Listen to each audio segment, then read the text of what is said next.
Nature میں ہے، وہ باہر ہے جہاں امت آئے گی حضور کے پاس اور حاضر ہوتے جائیں گے اور آقا اپنے دستے کرم سے جام کوثر عطا فرمائیں۔ یہ جو جام کوثر پینے کا مرحلہ ہے یہ حوض کوثر پہ ہوگا، تو نہر کوثر جنت کے اندر، حوض کوثر اس میدان میں ہے کہ جہاں محشر ہوگا اور لوگ اپنی پیاسیں بجھانے کے لیے آقا کے قدموں میں حاضر ہوں گے۔ اب سوال ہے کہ اس حوض میں پانی کہاں سے آئے گا؟ یہی وہ حدیث ہے جس کی طرف میں نے اشارہ کیا، مسند امام احمد کی حدیث، راوی حضرت سیدنا حذیفہ رضی اللہ عنہ، وہ کہتے ہیں کہ آقا نے فرمایا کہ اللہ نے مجھے ایک نہر عطا فرمائی جنت کے اندر، اسی کا پانی بہتے ہوئے حوض میں آئے گا۔ یہ حدیث ہے، نہر سے پانی بہتا ہوا حوض کوثر میں آئے گا۔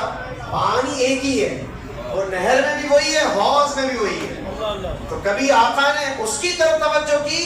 تو کوثر کا معنی حضور نے نہر کوثر بتایا، کبھی توجہ غلاموں کی طرف گئی تو حوض کوثر فرمایا، اپنے رتبے کی طرف فرمائی تو نہر کا لفظ فرمایا، اور غلاموں کی طرف گئی کیونکہ اس سے تو وہی غلام وہیں سے استفادہ کریں گے، آقا نے حوض کا فرمایا۔ اب ایک اور بات، حضرت عبداللہ ابن عباس فرماتے ہیں جب ان سے پوچھا گیا کہ حضور یہ انا اعطیناک الکوثر میں کوثر سے کیا مراد، انہوں نے فرمایا کہ اس سے مراد خیر کثیر ہے، یعنی ہر خوبی میں اللہ نے انہیں مقام کوثر عطا فرمایا، ہر خوبی میں، کوئی ایک چیز مراد نہیں ہے۔ تو کہنے والے نے کہہ دیا اور پوچھنے والے نے پوچھ لیا کہ حضور ہم نے سنا ہے کہ حوض مراد، ہم نے تو سنا ہے کہ نہر کوثر مراد،